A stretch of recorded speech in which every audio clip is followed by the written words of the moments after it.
Buenos días. En el marco de la conmemoración del Día Internacional de la Eliminación de la Violencia contra las Mujeres y Niñas y los 16 días de activismo contra la violencia de género, el Tribunal Federal de Justicia Administrativa, a través de su Comisión y Unidad para la Igualdad de Género, en colaboración con el Centro Mexicano Pro Bono AC, les da la más cordial bienvenida a la inauguración del panel del por qué al cómo, litigar y juzgar con perspectiva de género.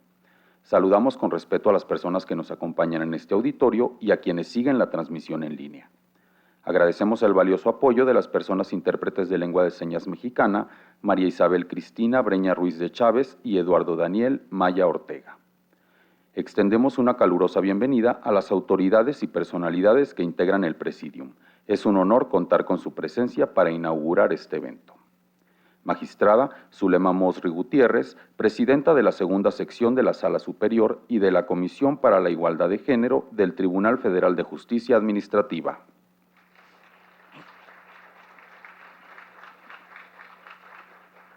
Magistrada Mayra González Solís, integrante del 20º Tribunal Colegiado en materia administrativa del Primer Circuito.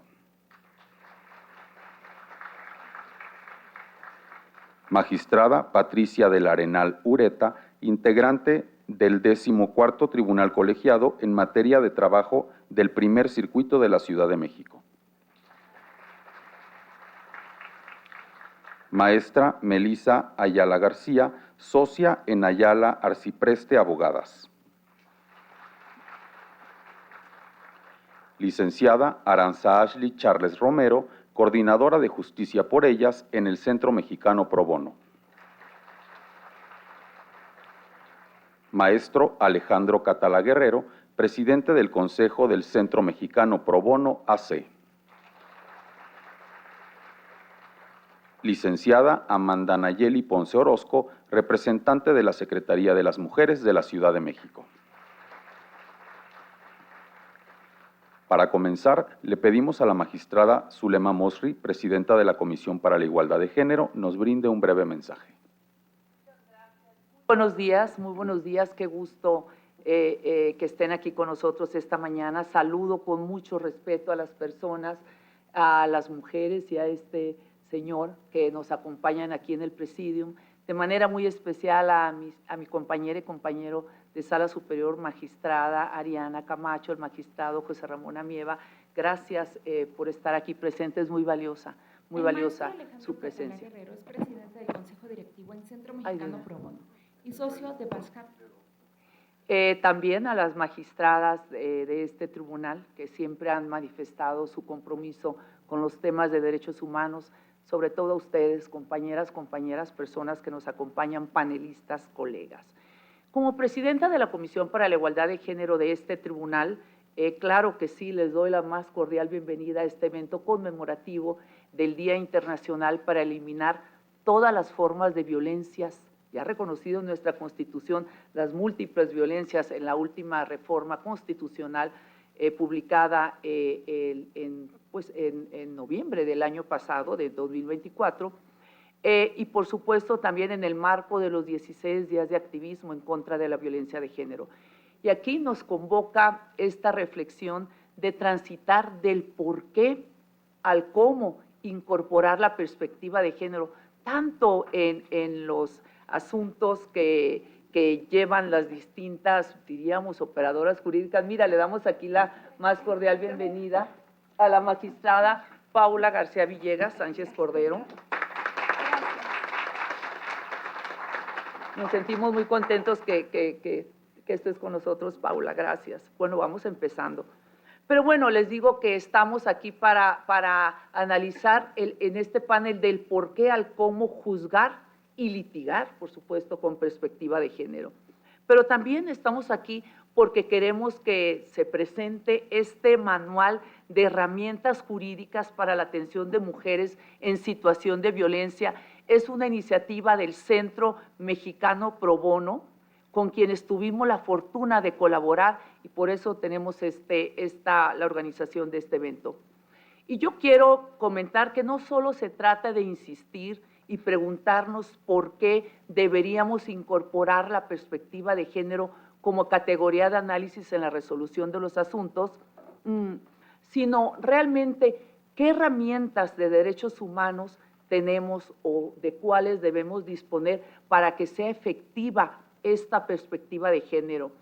Y yo quiero decir aquí que, por supuesto, sabemos, o bueno, la perspectiva de género implica mirar con un enfoque diferente tanto las disposiciones jurídicas como los actos de autoridad que afectan a las personas a fin de visibilizar esas situaciones asimétricas de poder, los contextos de desigualdad estructural que vienen impidiendo que algunas personas, por razón de ser mujer u hombre, porque la perspectiva de género no significa que en todos los casos se dé el gane a la mujer. Hemos tenido sentencias aquí en las cuales, para hacer efectivo el derecho a la igualdad, bueno, precisamente hemos tenido que inaplicar normas o interpretar conforme a la Constitución para hacer efectivo el derecho a la igualdad estas normas jurídicas, sobre todo en temas de derechos económicos, sociales y culturales que han beneficiado a los hombres.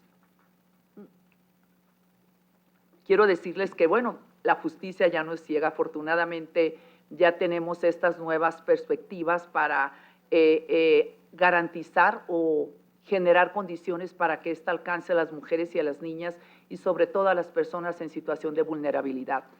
Estos enfoques de los que nos van a hablar las personas que se dedican tanto al litigio como las señoras juzgadoras que aplican desde la función jurisdiccional esta perspectiva, refuerzan, por supuesto, la protección de los derechos de las mujeres y contribuye a modificar esos patrones de conducta y prejuicios discriminatorios que existen en nuestra sociedad. Cada juicio que se instruya, cada resolución que se emita con esta perspectiva de género y de derechos humanos, yo distingo porque en muchas ocasiones la situación de desventaja o de vulnerabilidad por las cuales advertimos esas cuestiones asimétricas de poder no es necesariamente por ser mujer u hombre, sino por ser una persona migrante, indígena, adulto mayor, una persona con discapacidad. Y a veces, por supuesto, confluyen ambos aspectos. Solo preciso por qué distingo, por qué hemos distinguido en esta institución ambas perspectivas, que al final de cuentas la perspectiva de derechos humanos es el género, fíjate, el género, y la perspectiva de género viene siendo la especie.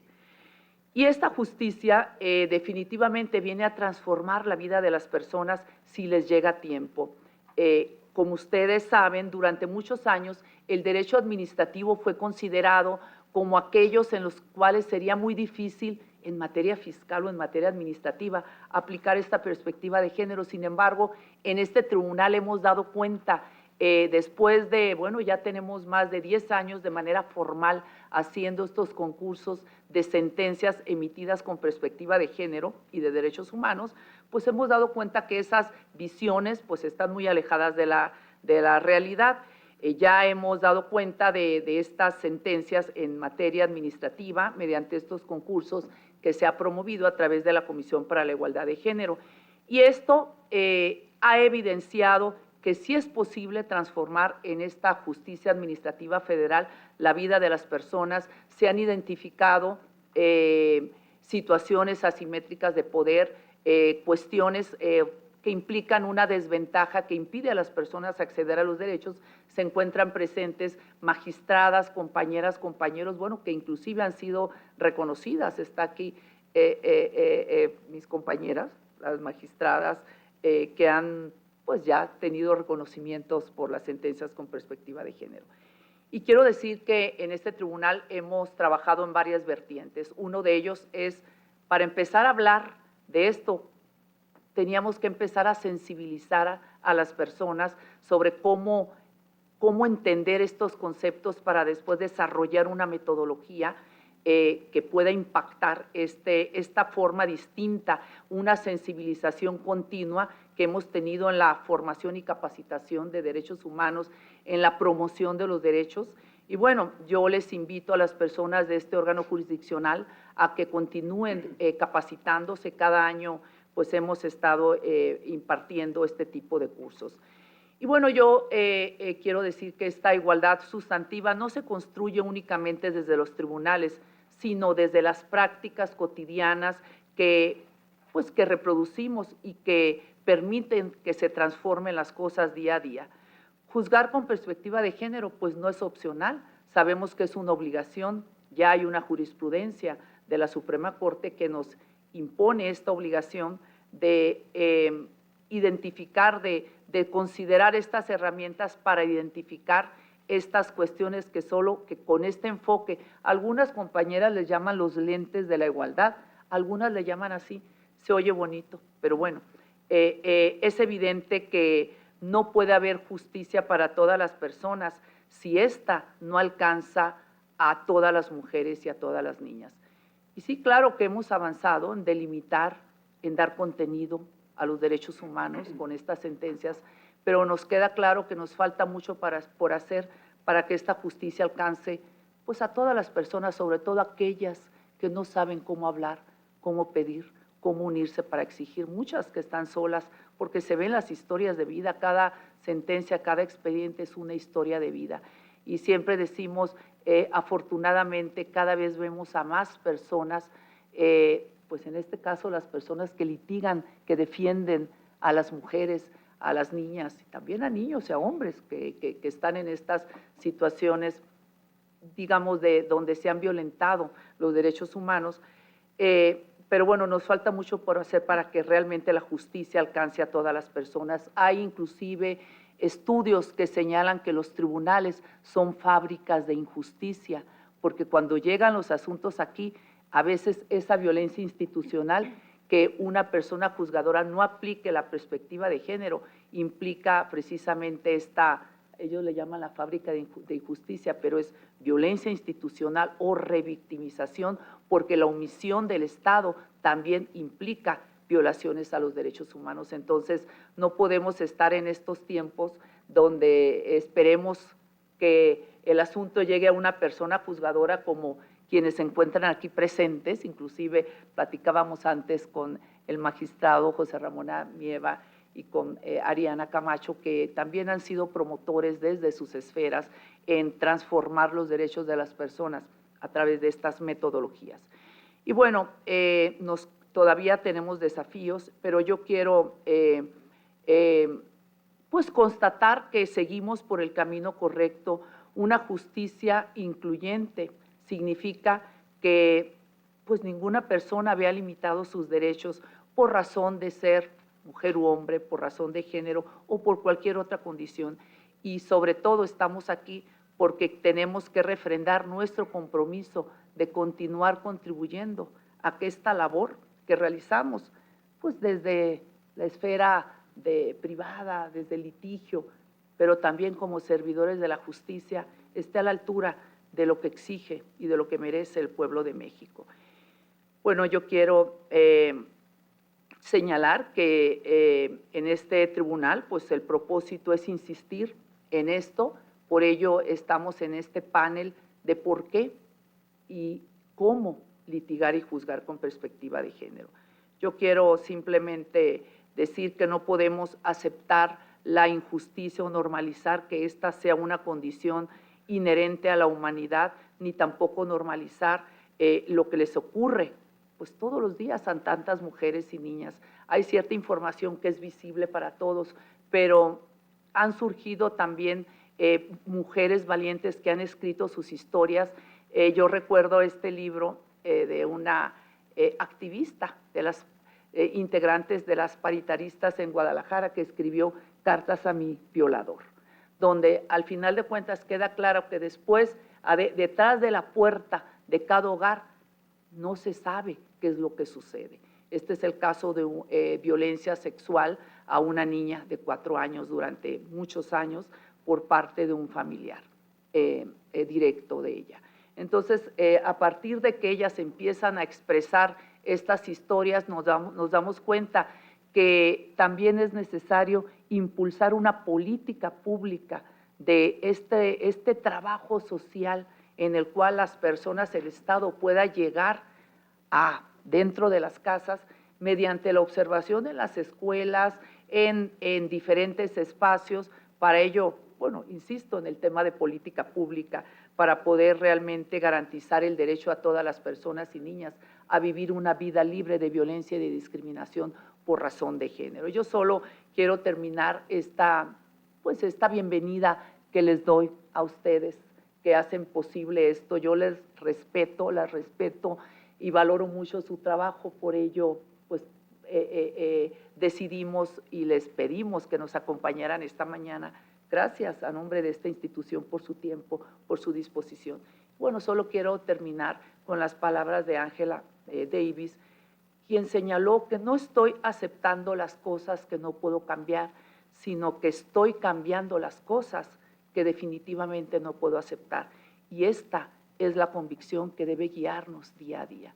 Muchas gracias y bienvenidas nuevamente. Bienvenidas. Solicitamos a la magistrada Mayra González Solís nos dirija un breve mensaje. Muchas gracias, magistrada Zulema Murri Gutiérrez. Me siento muy contenta de que me hayan dado esta oportunidad de estar aquí en este evento tan importante, en principio porque tengo un gran respeto y admiración por el trabajo de la magistrada Zulema desde hace mucho tiempo, como juzgadora y sobre todo como una mujer que es congruente en esta lucha para visibilizar estos temas de género que son tan necesarios en nuestros días. Y luego con este panel maravilloso de mujeres a las que también admiro profundamente y desde luego a nuestro colega que trabaja arduamente desde el otro lado, que me parece a mí es donde se reciben los insumos necesarios para que nosotros podamos hacer las mejores sentencias posibles. Las sentencias, les comentaba hace un rato, desde mi perspectiva, no nos pertenecen a los juzgadores, nosotros hacemos lo mejor posible con lo que nos dan.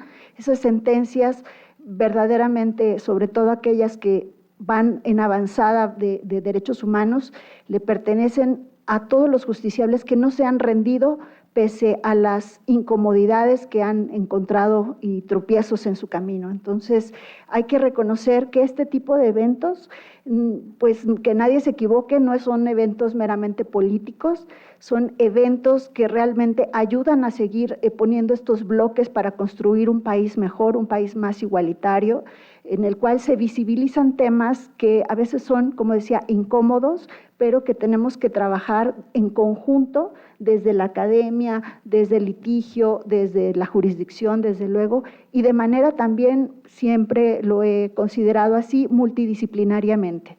Porque el problema de la violencia, como bien lo señaló la magistrada Zulema, es un problema que tiene muchas facetas, ¿no? Desde la violencia que no se ve aparentemente, que es invisible, los micromachismos, pues los chistes a veces que son violentos, no nada más para las mujeres, sino en general, como bien lo señalaba ella, para sobre todo los grupos más vulnerables, que pueden ir escalando hasta llegar a lo más grave que es el feminicidio. De esta manera, pues hay un ciclo que explica muy bien las neurociencias con relación a la violencia. La violencia empieza regularmente en un ámbito de confianza, por eso es tan peligroso, fíjense qué difícil el ámbito de lo doméstico, de lo privado, porque cuando hay confianza empezamos a pasar esos límites del respeto y cuando se pasa ese límite puede suceder que empieza esta primera fase que es la tensión, una tensión contenida en la cual empiezan quizá señalamientos, humillaciones, malos tratos, y de ahí inicia un cóctel de neurotransmisores que modifican literalmente las estructuras cerebrales de las personas que participan en estos ciclos. Después de ello puede venir esta otra etapa que pues ya se desencadena propiamente la agresión, que es la segunda etapa de este ciclo, y en esta etapa pues vienen una serie pues de agresiones fuertes para las personas víctimas y también el agresor empieza a sentir cierta satisfacción por el poder que le da el someter a la otra persona. Finalmente viene una tercera etapa que se conoce como la luna de miel, donde se arrepiente el agresor y la víctima tiene la esperanza de que ya no va a volver a suceder. En esas etapas, pues, como decía, hay una serie de neurotransmisores y de circunstancias que hacen que las personas no puedan actuar como se espera que se haga en condiciones, digamos, racionales. Muchas veces se cuestionan entonces a las víctimas de por qué se quedaron ahí pese a que estaba siendo agredida. Y son duros los señalamientos y los juzgamientos de quienes están afuera de ese fenómeno, porque no comprendemos que es un fenómeno multifactorial. Y efectivamente tenemos que seguir avanzando en visibilizar que no es un fenómeno fácil de abordar, desde luego, que tenemos que seguir aprendiendo desde la justicia para poder dar las mejores soluciones posibles, y que una vida libre de violencia, claro que es posible, quizá, y eso es con lo que yo quisiera terminar, no podemos cambiar quizá todo el mundo, pero sí podemos cambiar el espacio cotidiano en el que nos desenvolvemos. Y así como la violencia es un fenómeno contagioso, porque finalmente en esta situación que yo les explicaba, pues así crecen niños que están observando este ciclo constante de violencia, pues no nos extrañe que en el futuro, cuando ellos formen sus propias familias o tengan relación con sus trabajadores o con sus jefes, pues puedan repetir ciertas conductas, porque la violencia es un tema de naturaleza psicosocial, que trasciende más allá y que tiene que ver con nuestra historia de vida, con la forma en la que están nuestras estructuras cerebrales y la forma en la que se nos ha condicionado también jurídicamente a un comportamiento.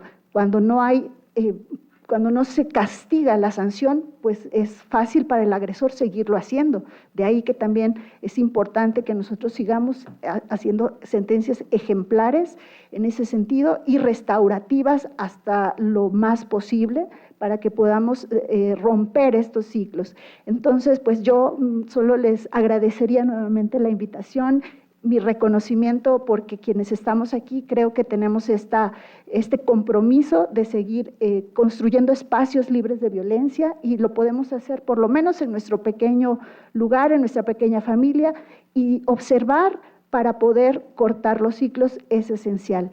Muchas gracias por todo su compromiso y pues a cambiar el mundo con nuestras pequeñas acciones. Gracias.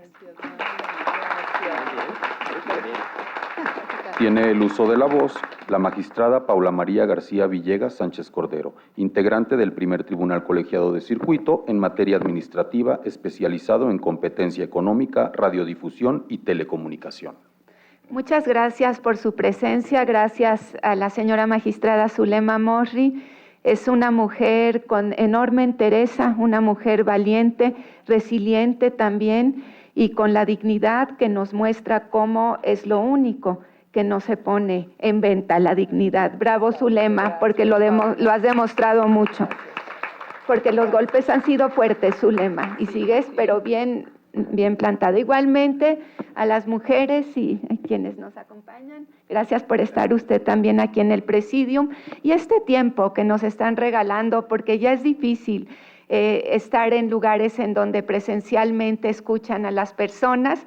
A veces eso igualmente se ha perdido, y nos vemos a través de tecnologías de la información también, lo poco que puede uno sentir a las personas. Me decía la magistrada ahorita que estamos 3 personas que participamos en un mismo asunto de una señora que tuvo un embarazo con una placenta previa, perdió finalmente lamentabilísimamente al producto de la concepción, pero está la abogada postulante, ¿cierto?, que me dijo la magistrada Zulema.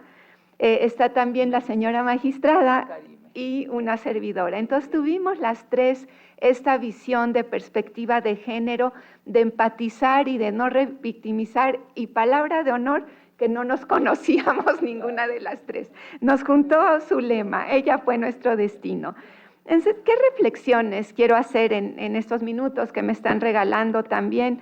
Son 6 puntos que traigo. Primero, si hay o no sororidad entre las mujeres empoderadas, ahorita que ya se rompieron los techos de cristal. Hola, Clau. O si por el contrario, lo que estamos viendo, que es natural también, es que aquellas mujeres empoderadas en estos puestos de decisión, que buscaban tanto esos espacios de poder, lo que están haciendo es lo mismo que cualquier persona con la complejidad de la naturaleza humana hace, cualquier persona ordinaria, porque las extraordinarias como mi madre hizo lo contrario, abrió camino y lo abrió para las demás, pero están haciendo, se ve, lo mismo que cualquier ser humano.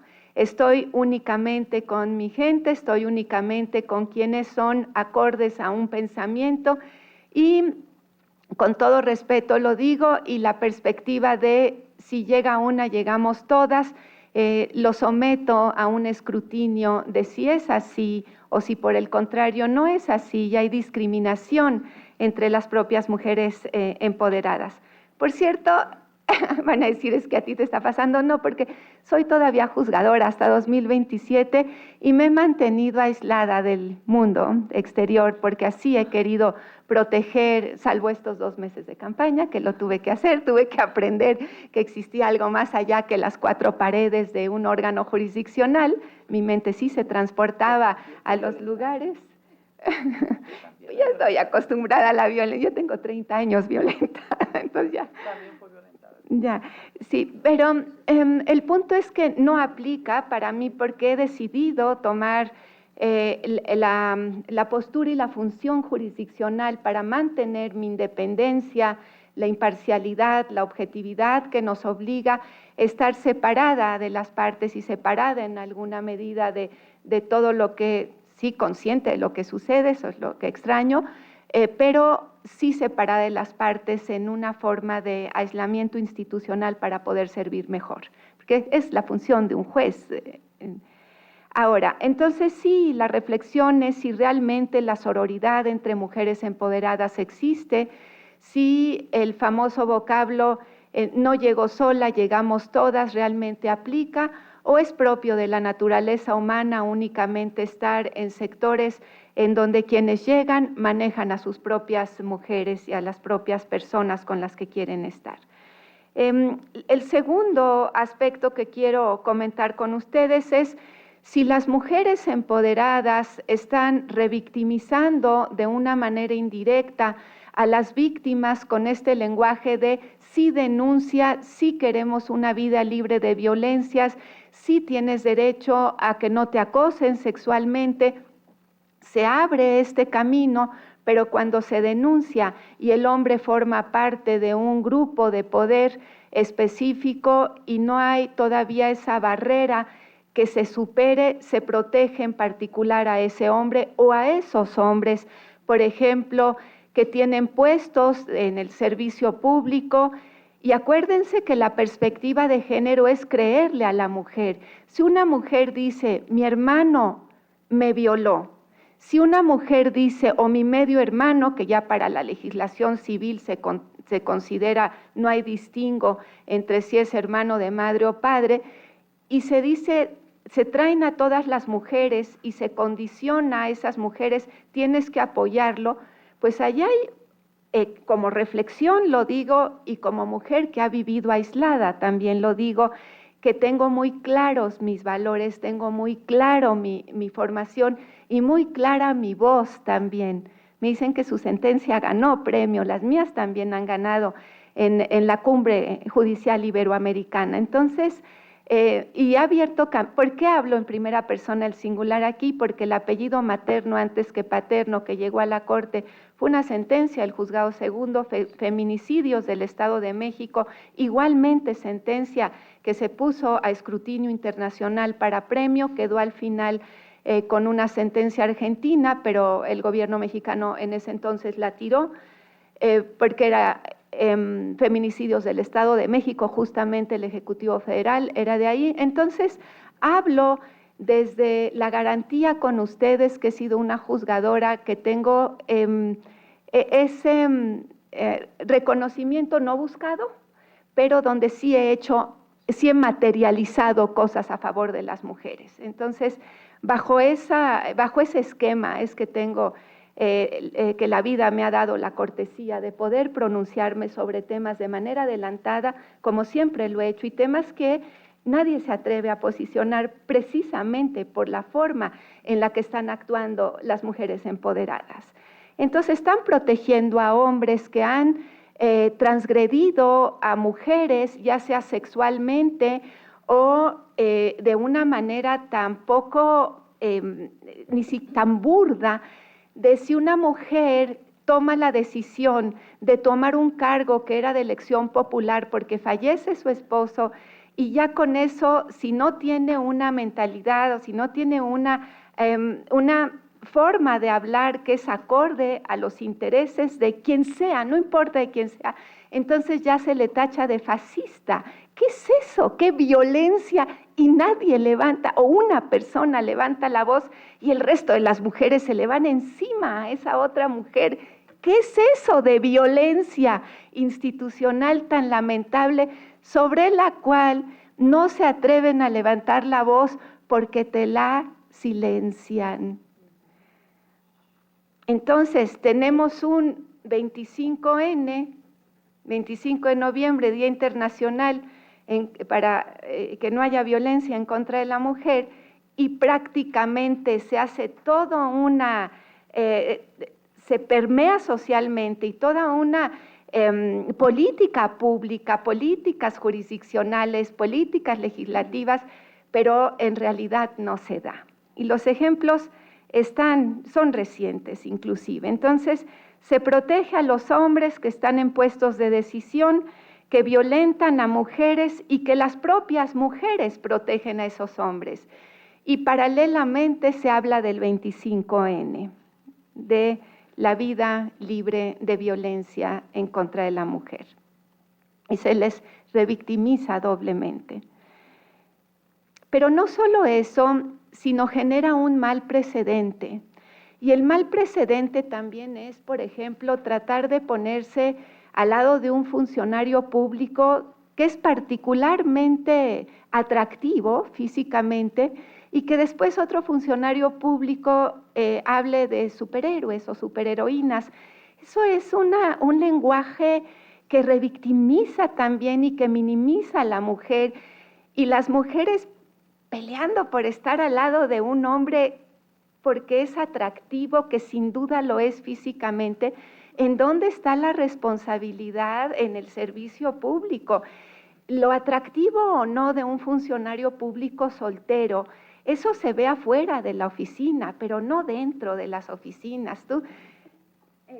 Me encantaría estar sentada al lado de usted. Ahorita le digo a mi amiga Mayra, ahorita me le pongo y le digo. No, pues no. Entonces, realmente es motivo de reflexión, y no de bromas, sino de enorme reflexión. El trabajo institucional está encima de cualquier otra cosa, y no revictimizar a las víctimas con perspectiva de género. Tú habla y te creo, y luego cuando hablas se les viene todo un sistema, y las propias mujeres también, y nadie se atreve a cuestionarlo porque te silencian o te investigan. Entonces, cuidado, porque en realidad no hay una política pública de perspectiva de género y hay mucho miedo. Y cuando hay miedo, estamos en problemas. Tercer punto, las violencias y las microviolencias en el ámbito laboral. Se siguen viviendo estas microviolencias en la justicia. Si una magistrada, no hablo de juezas porque es cuerpo colegiado, toma la decisión de cuestionar lo que dice un magistrado en temas muy complejos, como son temas en donde está por un lado el poder político y por otro lado el poder económico, competencia económica, radiodifusión y telecomunicaciones, entonces no permiten que intelectualmente se cuestione ese pensamiento de un juzgador de última instancia en cuestiones de legalidad, que es un magistrado, y encuentra el momento en donde nuevamente te centra y en donde más duele públicamente y en sesiones videograbadas te exhibe. Entonces, por un lado tenemos La falta de sororidad entre mujeres empoderadas, válido, finalmente ya se rompieron los techos de cristal. La protección a hombres misóginos y violentadores, también en puestos de decisión por tener una ideología similar a las mujeres, a las que están en esos puestos de decisión, pero mujeres que finalmente algunas de ellas hablan en función de la instrucción que le da algún otro hombre. Tú vas a defenderlo y te vas a juntar y lo vas a defender. Y a este también no puedes hablar, oye, no, espérame, entonces, ¿dónde está toda la política pública, institucional y estatal de los tres poderes públicos en esto? Y finalmente, no se han erradicado las violencias y las microviolencias en los ámbitos laborales. Siguen presentes una y otra vez en las sesiones. Porque si uno habla, queridas magistradas, también litigantes, investigadoras y magistrados, también te exhiben. Y entonces buscan el error humano, se esperan al error humano, que hay miles de errores humanos, y entonces visibilizan ese error humano. Y tienen razón, el error ahí está, pero lo hacen como una manera de un boomerang que se regresa porque cuestionaste intelectualmente una decisión de un magistrado. Violencia digital, ya habló la magistrada Morri, igualmente, esa es otra forma de violentar a todos, a los niños, niñas, adolescentes, particularmente a las mujeres, a los hombres también, pero la fuerza y el latigazo va más en contra de la mujer, e igualmente es una forma en donde si hay un actuar de una mujer, se esperan al momento oportuno para entonces irse a violencia digital y deshacer la vida de esa persona por siempre. Porque difícilmente alguien que está cuestionada en términos digitales, en forma muy subjetiva, por cierto, alguien se va a atrever a decir estoy al lado de ella, porque ya te deshicieron por siempre y en minutos, y te dañan tu proyecto de vida. Ahora, otro tema también, finalmente ya lo comentaron, la violencia institucional de mujer a mujer en estos temas, en donde si una mujer llega y dice, lo subí por cierto ayer a redes, el día 25N, porque dije, ¿qué cosa diferente voy a decir a lo que no voy a decir? Lo mismo es el Día Internacional y las violencias y la revictimización. No, la violencia institucional. No debería de existir esa violencia de mujer a mujer. Si llega una mujer que está por parir y la está atendiendo otra mujer, tiene que haber particularmente empatía entre mujeres que han tenido hijos. Tiene que haber particularmente empatía, que este fue el caso que subía en las sentencias son públicas, cuando llega una madre buscadora y dice, mi hija desapareció, hubo una desaparición forzada, y la Ministerio Público se tarda un mes en darle vista a la Comisión Nacional de Víctimas y 4 meses en darle vista a la Policía Federal de Investigación para que se investigue y se encuentre a la persona. En 4 meses ya desapareció totalmente toda forma, cualquier tipo de prueba que se puede encontrar. Entonces ahí no hubo empatía de mujer a mujer. Una madre que está buscando a su hija, una madre que parió a esa hija y que busca el apoyo institucional y lo recibe otra mujer y esa otra mujer voltea la cara. Y nos puede pasar a cualquiera. Ahorita en este 25N todos cuentan historias.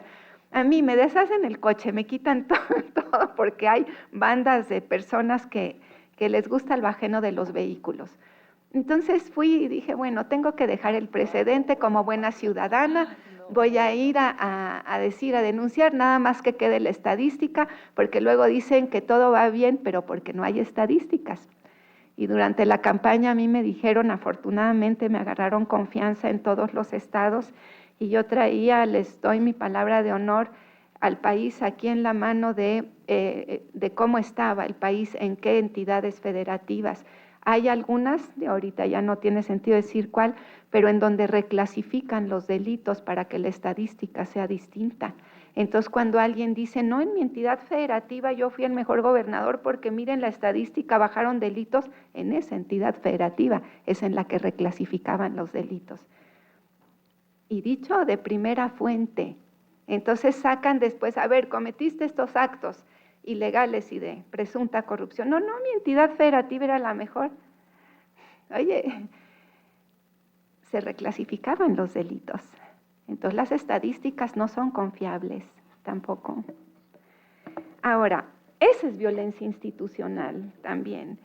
Y en ese ámbito, ¿quién me recibió como Ministerio Público? Una señora, yo me senté, sacó su torta, de hecho eran tacos, se metió, regresó, e internamente yo decía, qué interesante, de veras, porque yo lo reflexiono, o sea, yo no, qué interesante, a ver, lo voy a reportar internamente porque me interesa qué está pasando.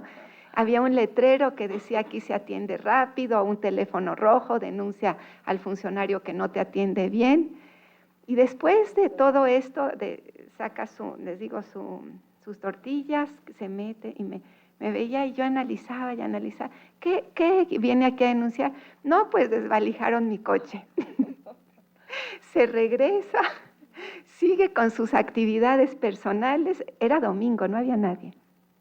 Y entonces, después de todo este tiempo, se me para y dice, ¿trae usted su vehículo? Estaba desvalijado, no tenía el vehículo.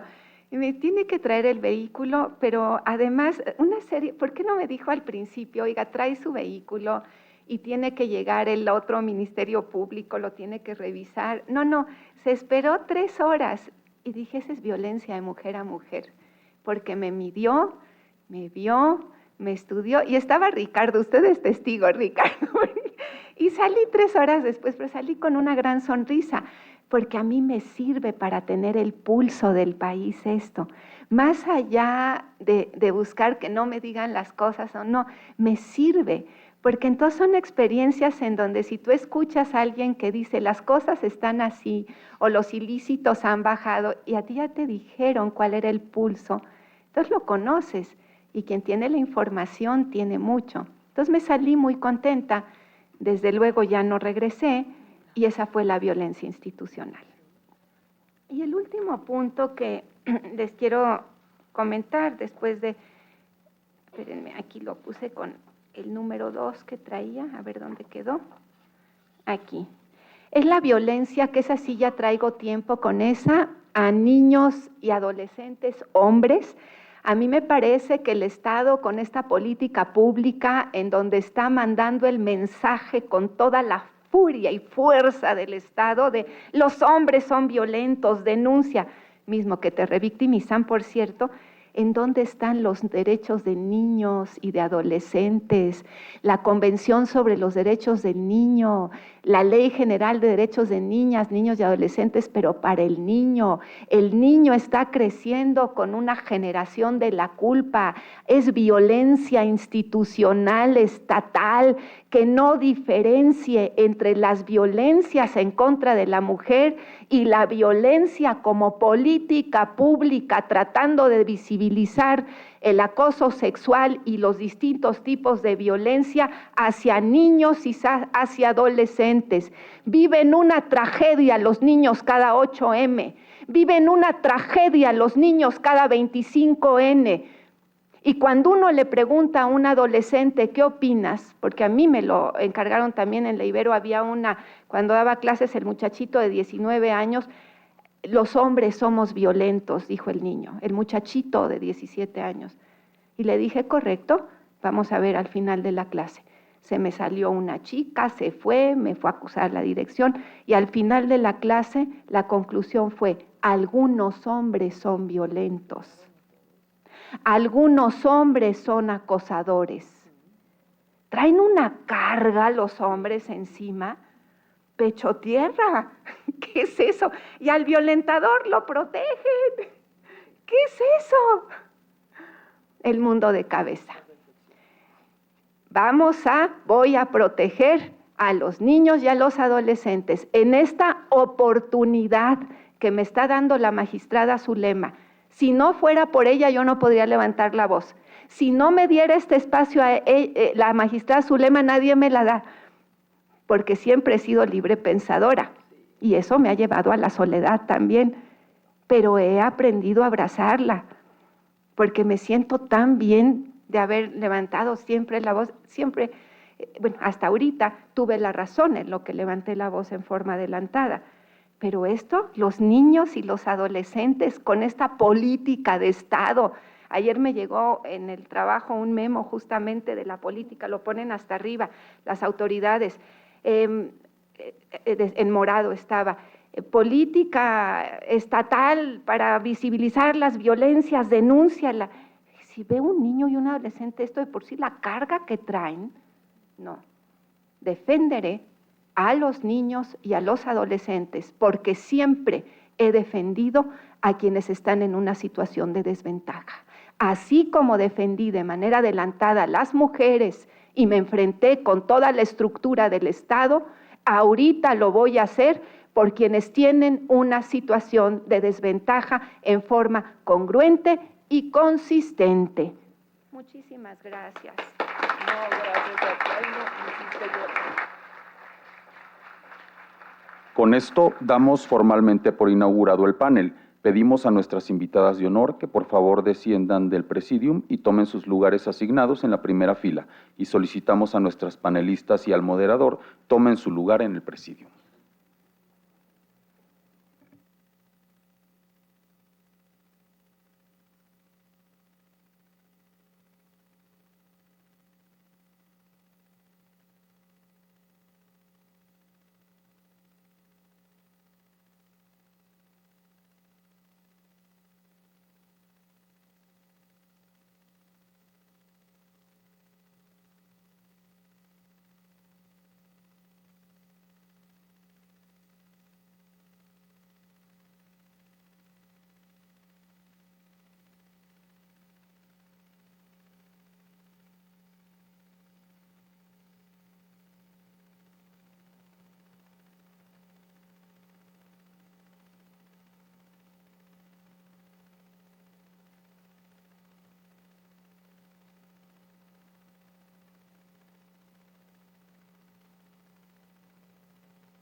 agradecemos su paciencia.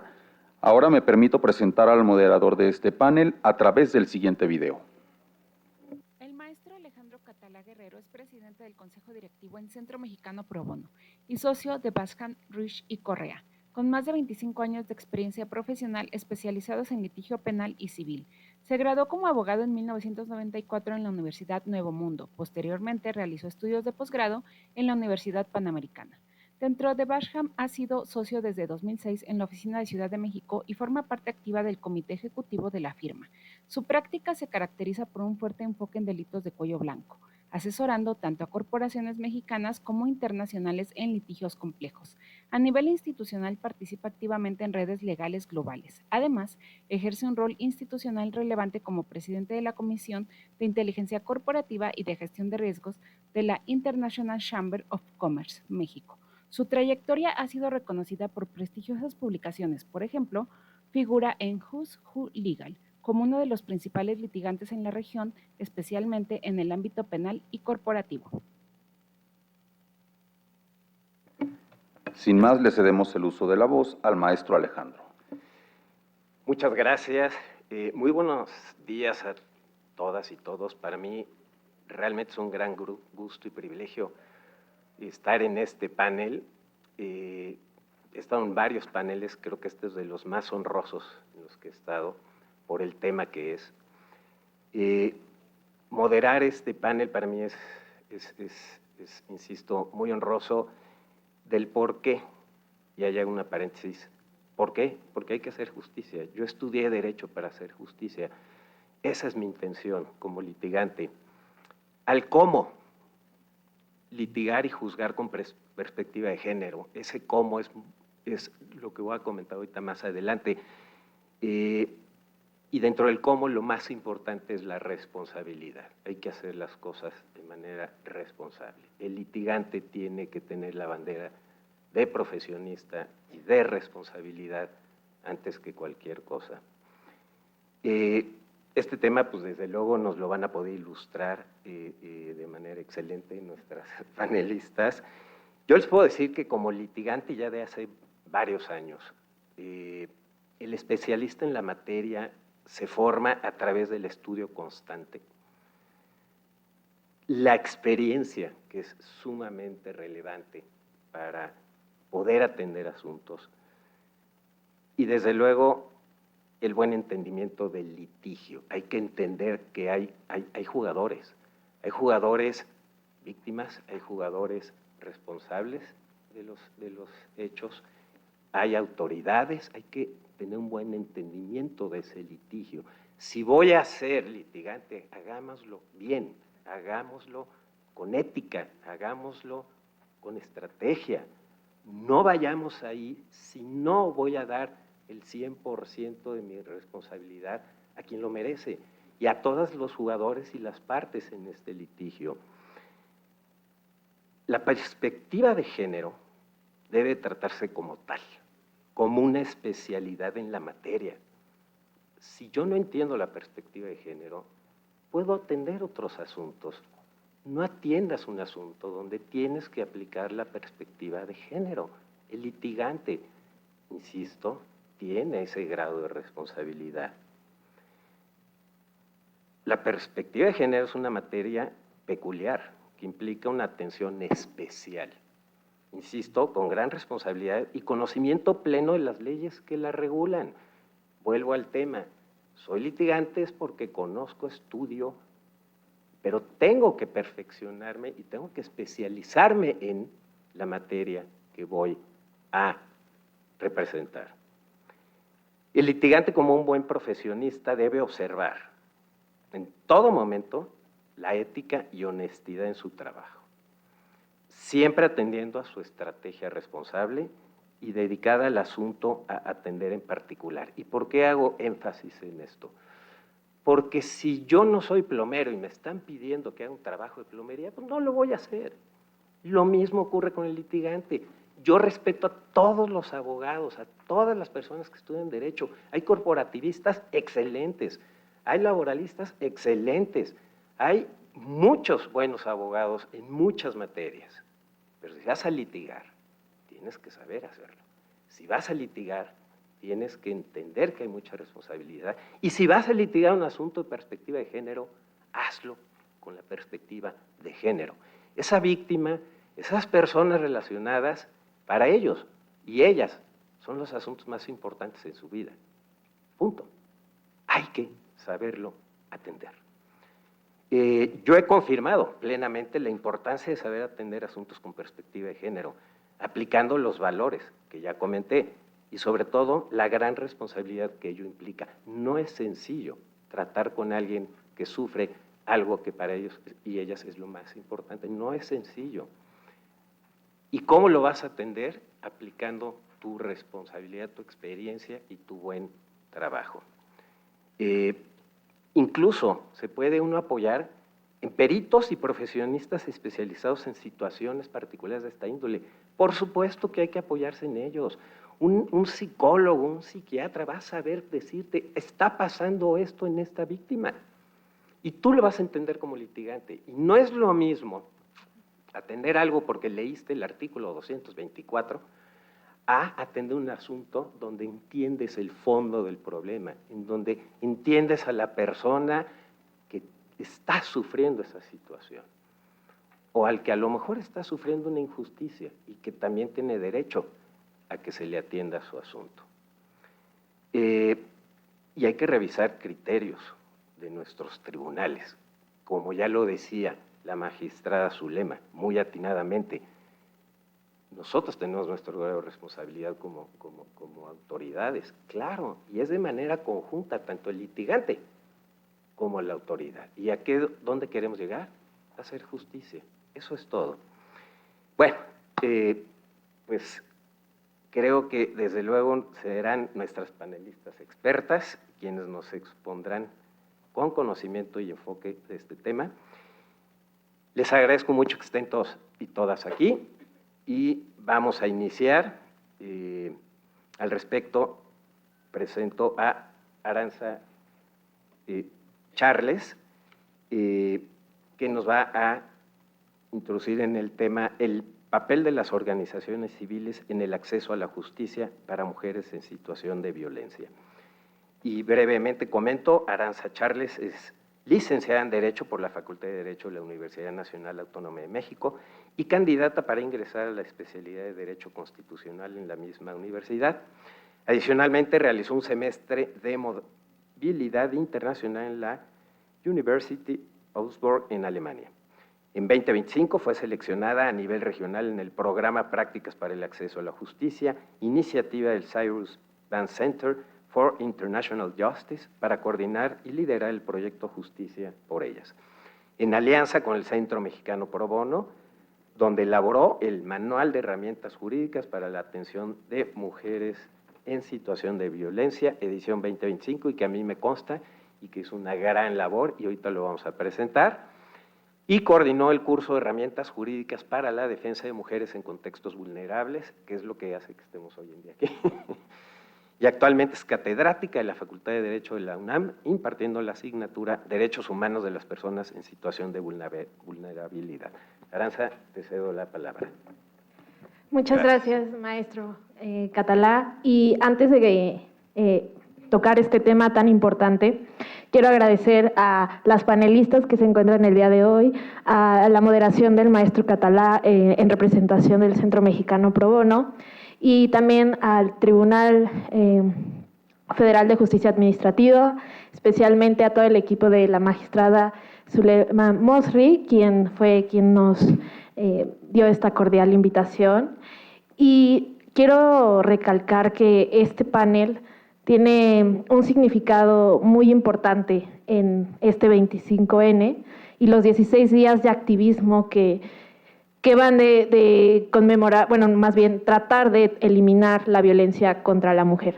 Y es que este panel está configurado en 3 ámbitos especializados, que es desde el litigio, desde el ámbito jurisdiccional, pero también desde el activismo que se hace desde las organizaciones de la sociedad civil. Entonces, al tener estos tres entes conjuntos, creo que la discusión que se va a llevar a cabo el día de hoy va a ser bastante enriquecedora y puede ayudar a encontrar ahora qué se puede hacer para seguir eliminando la violencia contra la mujer. En este punto, brevemente me gustaría comentar cuál es el rol de las organizaciones de la sociedad civil en la erradicación de la violencia contra la mujer. Para esto me gustaría decir algunos puntos de qué es lo que encontramos en lo que configura la violencia contra la mujer, ¿no? La violencia contra la mujer puede ser definida como cualquier acto que cause daño o sufrimiento a la mujer por razones de género. Como ya se había explicado, la cuestión de género no solo atañe a las mujeres, sino también a todos que estamos presentes. Específicamente, sí, grupos en situación de vulnerabilidad, ¿no? Pueden ser personas de la comunidad LGBTIQ+, mujeres, niñas, infancias. Este tema es relevante para todas y todos, porque recordemos, la violencia viene de un tema estructural que aún no hemos podido eliminar, que es este sistema patriarcal, misógino, que ha tenido en consideración que existan grupos oprimidos y grupos privilegiados.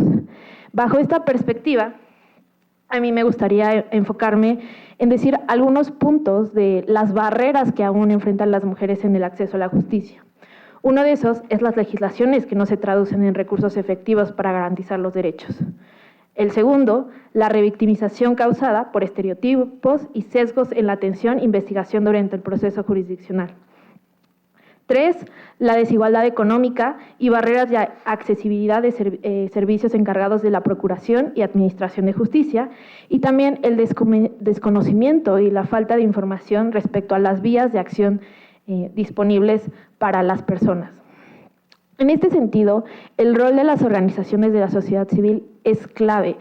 ¿Por qué? Porque encontramos, yo igual trabajando desde la organización de la sociedad civil, encontramos que las personas justiciables encuentran mucho más confianza en una organización de la sociedad civil que en un ministerio público, que en un tribunal. Entonces, el primer punto de contacto para una persona que ha sido víctima de una violencia es acercarse a una organización de la sociedad civil, porque ahí encuentra una accesibilidad y una confianza que va más de estas personas se especializan en eso, estas personas ayudan a personas en condiciones vulnerables, me acerco primero de ellos y así tengo un acompañamiento para que me digan qué acciones o vías disponibles puedo yo acceder para encontrar justicia.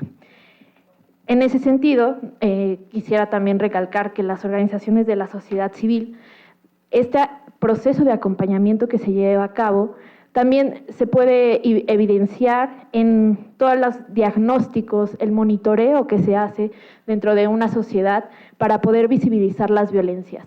Ese trabajo y ese rol de las organizaciones de la sociedad civil es fundamental, no solamente fundamental para las víctimas, fundamental para que el Estado observe que hay una problemática que debe ser atendida y por lo tanto que toda su configuración en los tres poderes del Estado puedan atender este problema.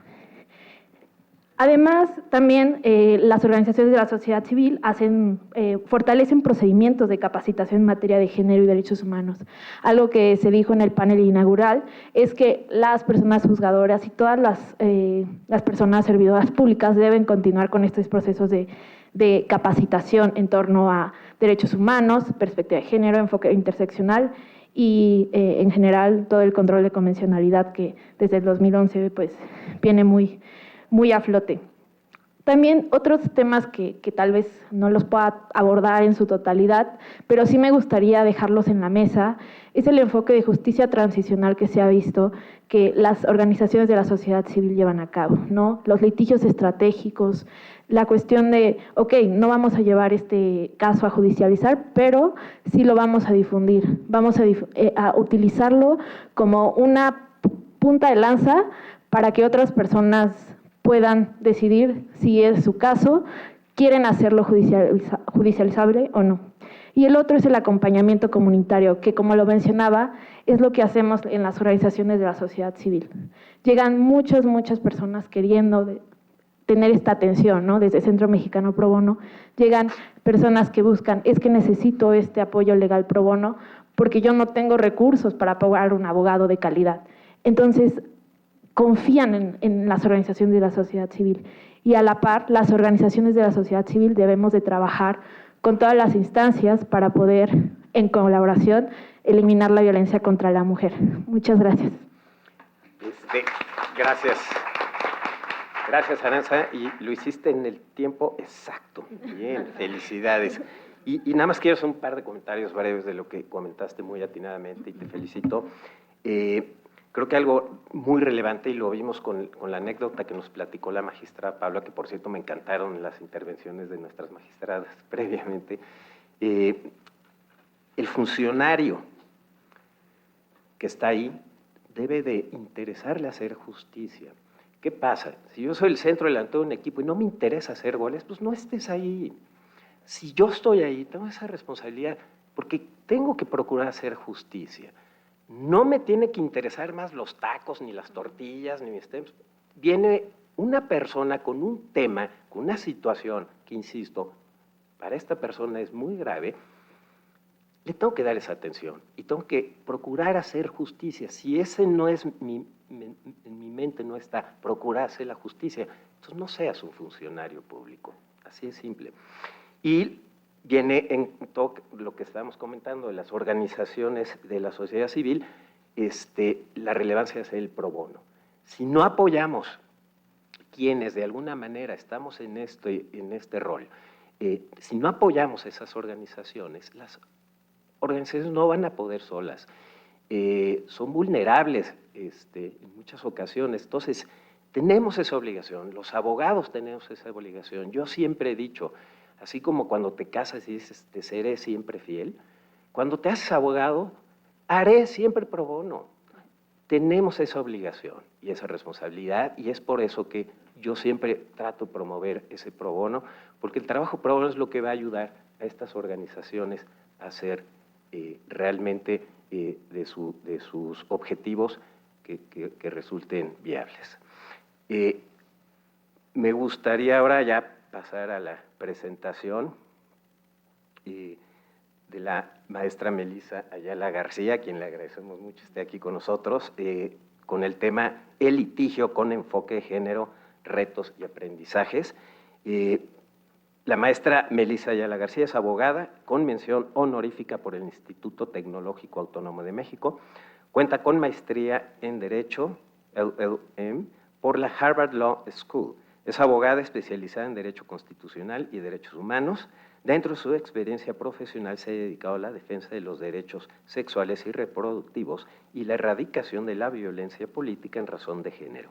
Ha laborado en distintas instituciones del Poder Judicial de la Federación, como la Suprema Corte de Justicia y la Sala Superior del Tribunal Electoral del Poder Judicial de la Federación. Del 2021 al 2024 dirigió el área de litigio del Grupo de Información en Reproducción Elegida. Actualmente es socia fundadora de Ayala, Arcipreste y Asociadas, consultora especializada en litigio constitucional y derechos humanos. Ha colaborado con textos en El País, Letras Libres, Reforma, Gato Pardo y actualmente es columnista en El Universal. Bienvenida, gracias. Bueno, antes de comenzar quisiera agradecer la invitación tanto al Centro Mexicano Pro Bono como al Tribunal de Justicia Administrativa, agradecer a la magistrada Zulema, la verdad es que fue un privilegio el haber escuchado a las magistradas previamente. Y la verdad es que me encantó la invitación a este panel porque creo que nos permite cerrar el círculo, ¿no? Entender cómo desde el litigio, la sociedad civil y también desde el Poder Judicial Federal y los poderes judiciales en general, pues es muy importante la aplicación de la perspectiva de género. No es comercial ni nada por el estilo, pero la verdad es que les recomiendo mucho que también accedan, consulten, el manual que coordinó la licenciada Aranza. La verdad es que es algo espectacular lo que se hizo desde el Centro Mexicano Pro Bono, porque existe mucho de cómo juzgar con perspectiva de género, pero hay poco de cómo litigar y acompañar con perspectiva de género. Entonces, este manual es pionero. Yo doy clases en la UNAM y la verdad es que ha sido algo también muy padre ver cómo las y los estudiantes se aproximan a esto, ¿no? Y bueno, en este sentido, a mí se me encomendó la tarea de hablar sobre el litigio y cómo se litiga y se acompaña con perspectiva de género. Y algo con lo que quisiera empezar es señalar que no solamente las abogadas y los abogados acompañamos, ¿no? Estamos en un momento en donde muchas personas acompañan casos jurídicos y que en ocasiones te encuentras, no sé, a madres buscadoras que dominan el sistema penal más que un abogado o abogada que lleva mucho tiempo dedicándose al tema. Entonces, este manual en lo particular creo que también aborda esto. También hemos visto cómo colectivas en materias de derechos sexuales y reproductivos cada vez estudian y se especializan más en temas jurídicos justo con el objetivo de garantizar el acceso a la justicia de las personas. Ahora, existe una forma de entender el derecho que es conocido como el análisis distributivo del derecho. ¿Qué quiere decir esto? Que todo lo que hacemos como abogadas, como abogados, como litigantes, tenemos que tomar en cuenta a los actores que forman parte del problema, ¿no? Entonces, por ejemplo, si te llega un caso de violencia obstétrica, no solamente tienes que entender el contexto de la mujer que vivió esta situación, sino que tienes que también entender si esta mujer tiene hijos previos, si no tiene hijos previos, si tiene pareja, si no tiene pareja, si quién es su red de apoyo, ¿no? Y cuando vemos también, por ejemplo, el médico o la médica que realizó esta violación a derechos humanos, entender también cómo funciona el sistema de salud. ¿Y por qué les digo esto? Porque de ahí va la estrategia que le vas a proponer a la persona que acude a buscar ayuda o que está buscando una estrategia, ¿no? Y lo comentaba ya el maestro Alejandro Catala previamente, que como antes de que iniciáramos esta sesión, qué importante como litigante la ética y la estrategia, ¿no? Cómo estos dos elementos tienen que ser siempre lo que guían tu vida como litigante. Y yo aquí justo dentro de la ética y la estrategia, yo creo que el litigar y acompañar con perspectiva de género es siempre poner a la persona que está buscándote para que le ayudes o que le apoyes a buscar justicia, ponerla siempre en el centro. Y aquí yo algo que les puedo comentar es que en mi vida profesional he tenido el privilegio de tener asuntos que han generado grandes sentencias, pero también hemos tenido otros en donde las personas que estábamos representando dijeron, yo ya no quiero continuar con el asunto. Y que teníamos casos que a lo mejor estaban en la Suprema Corte y en el momento en el que la persona que se acercó contigo hace 4 años te dice, yo ya no quiero continuar, tu obligación y tu deber como abogada litigante es parar el asunto. Porque la justicia se ve de muchas formas dependiendo de quién la busca. Entonces, a lo mejor para nosotras como abogadas litigantes, el tener una sentencia en la Suprema Corte es cómo se ve la justicia. Pero cuando hablas con las personas que están viviendo las injusticias, que están viviendo todo este tipo de situaciones a ras de tierra, te das cuenta que en muchas ocasiones la justicia no es tener esa sentencia por unanimidad. La justicia se ve en medidas, por ejemplo, de no repetición, ¿no? Que la justicia se ve con el pago de un tratamiento de reproducción asistida. Entonces creo que como abogadas, como abogados litigantes es sumamente importante que entendamos que la justicia se ve de una manera distinta para cada persona y que por supuesto también nos tenemos que aproximar a ella con perspectiva de género. Ahora, creo que también algo que es fundamental es como abogadas, como abogados, siempre tratar de hacer lo mejor posible en los argumentos que presentamos en las demandas. ¿Por qué? Porque mucho se dice desde el gremio y desde el lado de las y los litigantes, es que el tribunal o la persona juzgadora emitió una pésima sentencia. Sí, pero ¿cómo fue la demanda que presentamos? ¿No? Entonces aquí entra la parte de la ética profesional. Creo que es fundamental, por supuesto, claro, que presentar grandes argumentos de fondo, pero también como abogadas y abogados dominar el tema procesal. Porque algo que en muchas ocasiones ocurre y me he topado a lo largo del camino es que si no dominas el tema procesal y el tema probatorio, en muchas ocasiones por los mejores conceptos de violación, los mejores agravios que presentes, en muchas ocasiones no le vas a dar la posibilidad a la persona juzgadora de que emita una buena sentencia. Y si la persona juzgadora no se rige con las reglas procesales, entonces genera un mal precedente que en el futuro te puede terminar afectando a ti como litigante en otro asunto. Y ya para terminar, porque sé que me quedan pocos minutos, creo que una de los grandes avances o de las grandes cosas que como litigante he aprendido es también el presentar argumentos sobre por qué las personas juzgadoras pueden y deben aplicar la perspectiva de género en la materia procesal. Les platico brevemente, en casos de aborto, por ejemplo, al inicio, en 2015, 2016, la mayoría de los juzgados de distrito nos sobreseían los asuntos porque nos decían, por ejemplo, llegaba un caso de una niña que había sido víctima de violencia sexual y se pedía el aborto, y la NOM 046 señalaba que se le puede dar acceso al aborto y el hospital se lo había negado. Íbamos al amparo. ¿Y qué pasaba? Nos sobreseían. Ustedes saben cuánto toma una sentencia en el amparo, nos toma más de 6, 7 meses, y en muchas ocasiones, en casos donde son niñas, adolescentes, se daban cuenta que estaban embarazadas después del suceso de violencia sexual a los 2, 3 meses. ¿No? Entonces, en lo que pasaba todo el proceso en el juzgado, la persona juzgadora decía, te voy a sobreseer porque pues, o ya se realizó el aborto o ya hay un bebé, ¿no? Y nos sobreseían. Y no saben lo complicado que fue hacerle ver a los operadores y a las operadoras jurídicas que entendieran que las causales también se deben de interpretar con perspectiva de género, y que lo que no se estaba argumentando en ese caso era únicamente que se prestara el servicio de salud, sino también que se declarara la violación de los derechos de esta niña, adolescente, mujer o persona con capacidad de gestar. ¿Por qué? Y esto ustedes lo saben mejor que yo. Si tenemos una sentencia en donde se reconoce la calidad de víctima, podemos acceder a los mecanismos de reparación integral, dentro de los que se encuentran las medidas de no repetición, las medidas de restauración, y esto en muchas ocasiones a las víctimas, a las personas sobrevivientes, es lo que más les importa.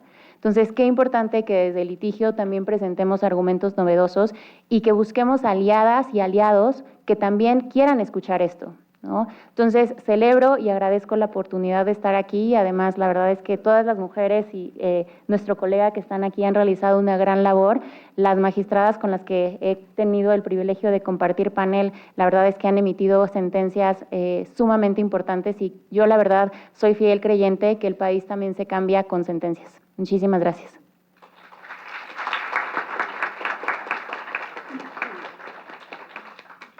Muchísimas gracias. Vamos a pasar con nuestra siguiente expositora. Yo creo que algo importantísimo es nada más, hay que ser honestos con nuestros clientes. Sí. Es parte de la honestidad. Y muchas veces, aunque duela, se les puede decir, no veo por dónde, no hay elementos. Y eso es válido, es muy válido, y se lo merecen. Pasamos, por favor, con la magistrada Patricia del Arenal Ureta. Muchísimas gracias por estar aquí. El tema, el enfoque de género en la justicia laboral, igualdad sustantiva y reparación del daño. Patricia del Arenal Ureta es licenciada en Derecho por el Instituto Tecnológico Autónomo de México, donde obtuvo mención honorífica, y cuenta con una maestría en Derecho por la Facultad de Derecho de Harvard. ¿Sí es Sí. Actualmente es que se parecen. Se desempeña como magistrada federal adscrita al 14º Tribunal Colegiado en materia del trabajo en el primer circuito. Anteriormente fue secretaria de estudio y cuenta en la Suprema Corte de Justicia de la Nación, adscrita a la ponencia del ministro Alfredo Gutiérrez Ortiz Mena por 10 años. Y antes de ello se desempeñó por 5 años como oficial judicial en la ponencia del ministro José Ramón Cosío Díaz. También trabajó en la Comisión Interamericana de Derechos Humanos en Washington, D.C., como Legal Fellow del programa Rómulo Gallegos y en el Centro de Derechos Económicos y Sociales en Nueva York. Es autora de diversas publicaciones en temas de derecho constitucional, debido proceso penal y derechos humanos. Entre ellas destacan sus contribuciones en obras colectivas coordinadas por académicos y ministros de la Suprema Corte, así como reseñas y comentarios publicados en revistas especializadas. Ha impartido el curso de Derechos Humanos en la licenciatura del ITAM. Gracias y bienvenida nuevamente, magistrada Patricia. Muchísimas gracias por la presentación y gracias por la invitación. Sobre todo, me honra estar aquí, que me hayan tomado en cuenta el Centro Mexicano Pro Bono por organizar este evento tan importante, tan pertinente, y por supuesto el Tribunal Federal de Justicia Administrativa. Me parece que nunca hay suficientes espacios para discutir estas cuestiones y nunca hay suficiente tiempo. Trataré de utilizarlo de la manera más eficiente. Y parto de una preocupación compartida con quienes ya han hecho uso de la palabra. ¿Qué estándares tenemos o qué exigencias tenemos como juzgadores, juzgadoras, para buscar la materialización efectiva de estos estándares de perspectiva de género que ya han sido consolidados y, por supuesto, probablemente todas y todos ustedes los han consultado en algún momento de su vida profesional? O sea, ¿qué nos falta para lograr ese cómo que destacaban por aquí? ¿Cuáles son los retos concretos? Y me parece que, bueno, desde el punto de vista de la impartición de justicia, yo actualmente como integrante de un tribunal colegiado, veo cómo estos retos que enfrentamos a diario se suscitan en casos en los que la violencia está presente, pero no en los términos más extremos, no en los términos más visibles, no en los términos que conocemos a partir de las sentencias, por ejemplo, publicadas por la Suprema Corte, ¿no? Las emitidas por la Suprema Corte, casos que bien podemos nombrar aquí, Mariana Lima, Carla Pontigo, en fin, tenemos un sinnúmero de grandes ejemplos.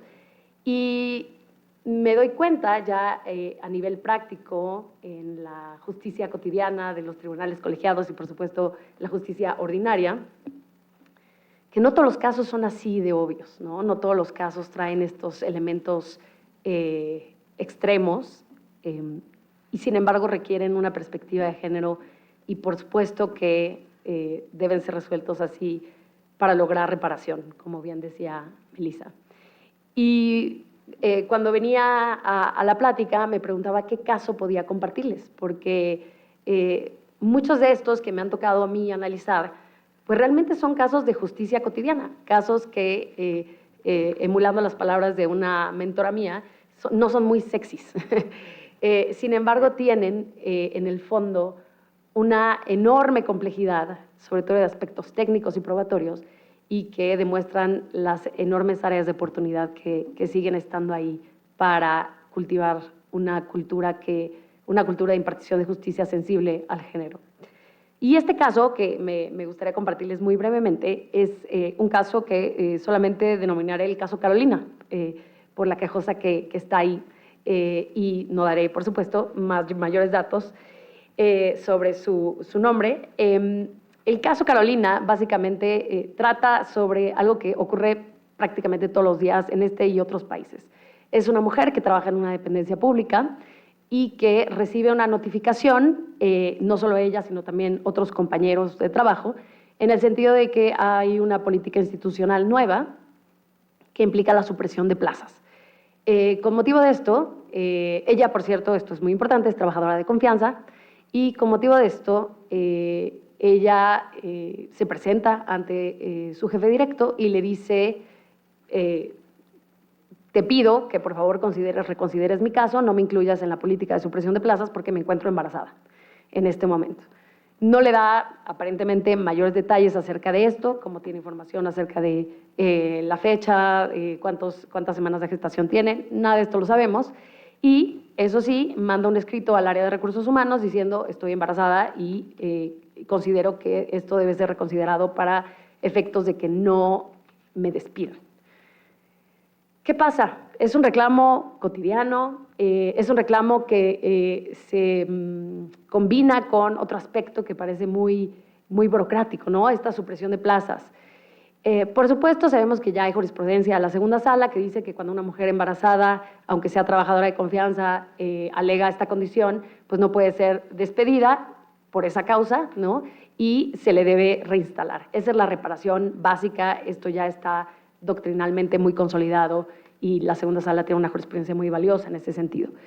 Pero ¿qué ocurre en un caso como este en el que sabemos que está el tema de la reinstalación, pero no tenemos prueba y el litigio que acompañó a esta persona no llevó ninguna prueba al amparo de que efectivamente hubiera estado embarazada? O sea, lo único que tenemos es ese alegato que además se hizo valer frente a su empleador. ¿Y qué pasó en el tribunal colegiado? Con este tema tan técnico, aparentemente hasta sencillo, muy, digamos, basado en la revisión de constancias, pues tuvimos un fuerte disenso al interior que al final llevó a considerar que debíamos aplicar, por supuesto, perspectiva de género, y un compañero consideraba, por ejemplo, que debíamos reinstalar directamente, ordenar la reinstalación a pesar de no tener esa prueba, y otra compañera dijo, yo no voy a amparar en ese supuesto porque no tenemos prueba de que haya embarazo. ¿Qué tratamos de hacer? Pues una propuesta intermedia en la que estableciéramos que debía cumplirse con una carga atenuada para acreditar que en el momento en el que hizo valer la situación de embarazo, ella considerara que estaba embarazada, ¿no? Que acreditara de alguna manera esto y, por supuesto, con un estándar muy sensible a esa posibilidad, ¿no? Y también considerando, y así se dice explícitamente en la sentencia, que no era necesario que se comprobara que ese embarazo había sido llevado a término, por supuesto.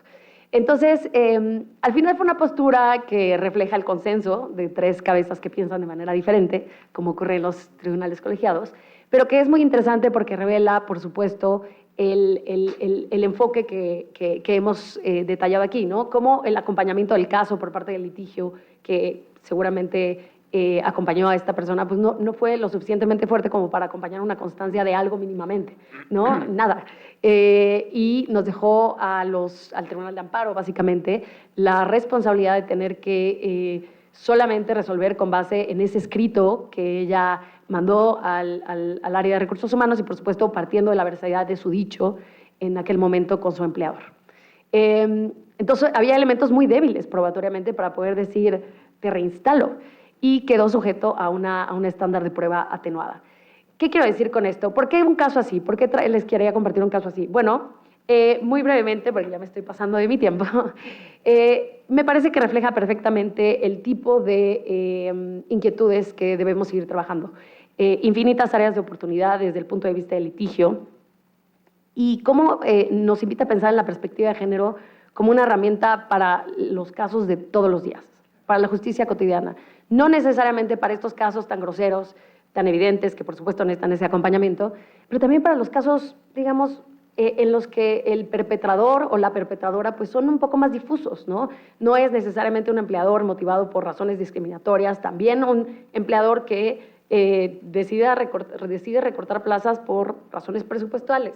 Bueno, a lo mejor tiene que tomar en cuenta que la condición de embarazo y la protección de esa persona, por las razones que ya estableció la segunda sala, la lleva a darle un trato distinto al resto de las personas, porque por supuesto se parte también de la sensibilidad de que esa persona pues está en una etapa de gestación que necesita el cuidado de su salud, ¿no? Entonces, hay muchos estereotipos de género que involucran mirar las pruebas de un sumario con perspectiva, y me parece que estos casos de justicia cotidiana son una invitación para ello. Hay muchos casos más y me encantaría en otra oportunidad poder detallar cómo me parece que desde la impartición de justicia debemos ver esa violencia sistemática, institucional, invisible, y tratar de incorporar los estándares que ya tenemos consolidados, ¿no? Pasar del qué al cómo, como bien decían por acá. Y de verdad, insisto, hay infinitas áreas de oportunidad aquí, ya sea que lo veamos desde el lado en el que hoy estoy, ¿no? En la impartición de justicia, o desde el litigio. Creo que todavía falta mucho por hacer, y por lo mismo agradezco enormemente la invitación para reflexionar sobre estos temas. Gracias. Bravo. Muchísimas gracias, magistrada Patricia. La verdad es que podría tener muchos comentarios al respecto, porque fue muy valiosa esta intervención, pero vamos a tener que seguir moviéndonos, porque ya tenemos muy poquito tiempo. Ahora vamos a pasar a la presentación del Manual de Herramientas Jurídicas para la Atención de Mujeres en Situación de Violencia, edición 2025. Voy a hacer unos comentarios súper breves porque Aranza es quien nos va a presentar esto. El Manual de Herramientas Jurídicas para la Atención de Mujeres en Situación de Violencia, edición 2025, es un recurso bibliográfico renovado y publicado por el Centro Mexicano Pro Bono AC, que ofrece una guía para abogados para que puedan incorporar la perspectiva de género y el enfoque interseccional en el día a día en su ejercicio profesional. especialmente para quienes brindan acompañamiento y representación legal a mujeres que enfrentan situaciones de violencia. Es un manual que abarca mucho de lo que hemos platicado aquí y el que te va a llevar paso a paso a atender este tipo de asuntos. En Centro Mexicano Pro Bono, para conocimiento, es una asociación civil sin fines de lucro fundada en 2015 por Ivette Montero, cuyo objetivo es fortalecer la cultura de la legalidad en México. Somos lo que se considera en países del common law un clearinghouse, es decir, institución que crea puentes entre quien tiene la necesidad de ayuda legal y no tiene recursos económicos, y abogados, firmas de abogados y abogadas y áreas jurídicas internas de empresa dispuestos a prestar servicios legales gratuitos de alta calidad a quienes más lo necesitan. Asimismo, en el centro se promueven espacios de formación, investigaciones y generación de contenido como guías, manuales y podcasts que permiten contribuir a la formulación de políticas públicas y al fortalecimiento institucional de las organizaciones de la sociedad civil. Y una muestra de ello es el manual que se presenta ahora.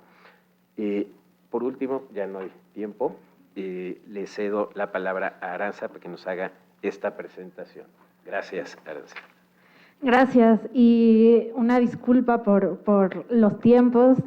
Me voy a ir súper rápido, pero justamente ahí pueden observar el código QR para la descarga de este manual.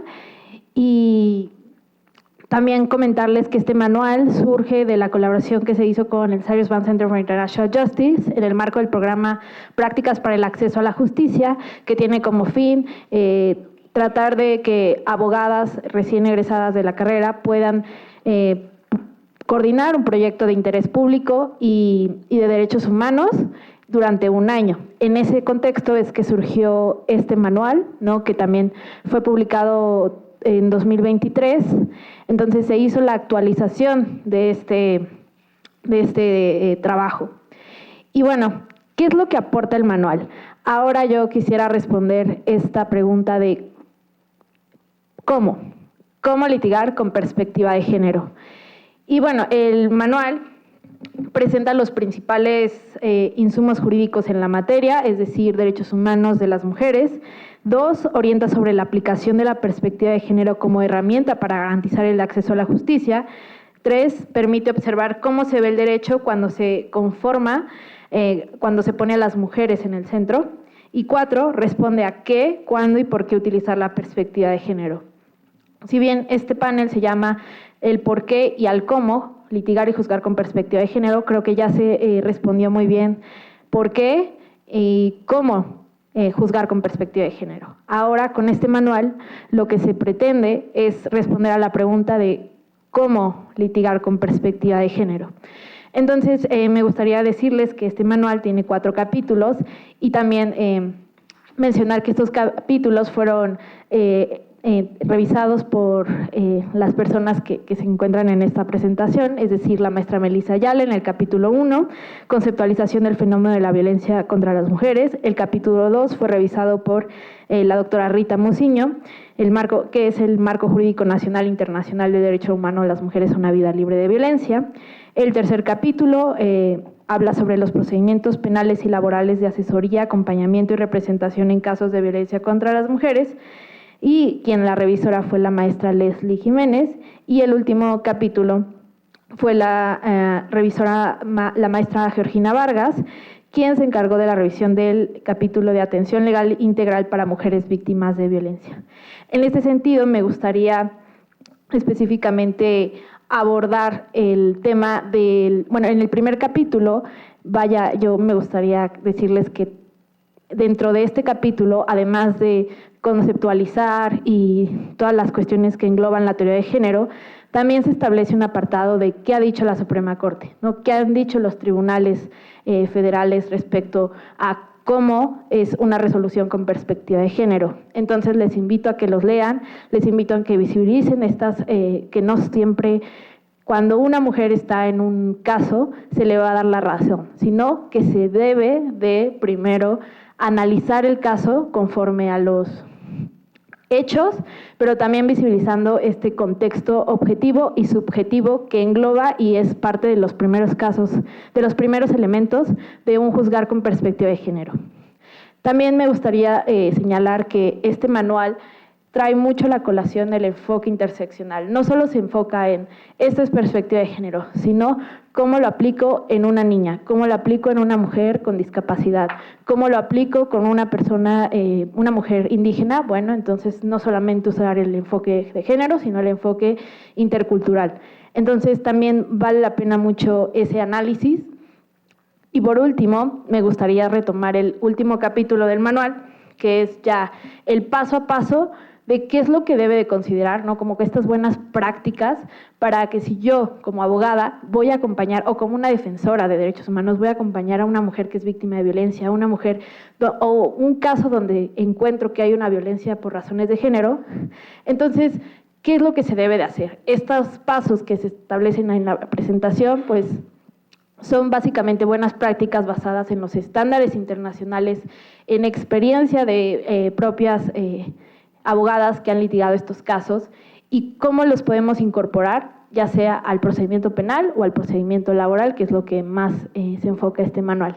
Entonces, sin más, para ya no tomar más tiempo, les invito a que lean este recurso, que se ingresen a la página del Centro Mexicano Pro Bono. Tenemos más manuales, más trabajo colaborativo y de nuevo agradecer a todas las personas aquí por la invitación y un gusto estar en este espacio.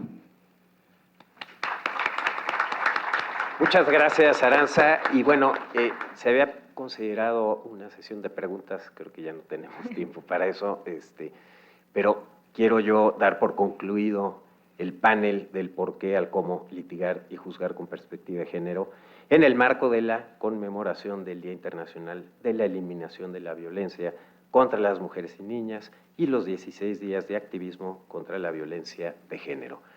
Un gran gusto haber estado con ustedes. Muchísimas gracias a todas y todos por acompañarnos. Damos por concluida esta sesión, este panel. Gracias.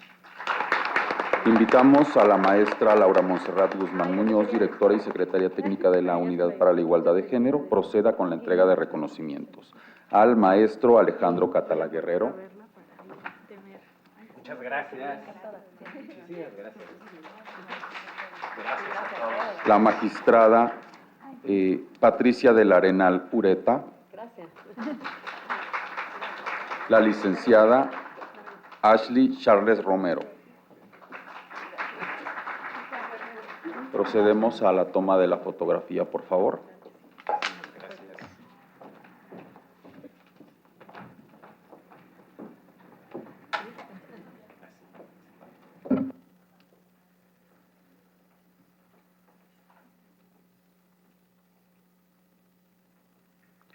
Con profundo respeto agradecemos las reflexiones compartidas por las y los integrantes del Presidium. Este diálogo reafirma nuestra responsabilidad institucional de construir un sistema de justicia más equitativo, sensible y libre de violencia.